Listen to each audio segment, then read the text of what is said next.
Vaspitačica u vrtiću pomaže detetu koje je tražilo pomoć da obuje čizme. On je gurao, a ona vukla, a čizme nikako na noge. Kad su obe čizme bile navučene na jedvite jade, vaspitačica je bila znojava i crna. Tada mali reče: čizme su na pogrešnim nogama. I stvarno, bilo je tako. Nije bilo lako ni skinuti čizme, a kamoli ponovo ih navući. Napokon su čizme bile svaka na pravoj nozi. Mali tada reče: to nisu moje čizme. Vaspitačica se ugrize za jezik da ne bi zavrištala, pa reče detetu: zašto to nisi ranije rekao? Uz dosta muke ponovo su izuli čizme. Tada mali reče: čizme su od mog starijeg brata, mama mi ih je dala.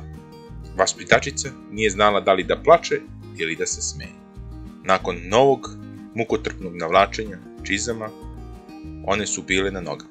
Vaspitačica tada upita: a gde su ti rukavice? Dečak odgovori: pa ugurao sam ih u čizme.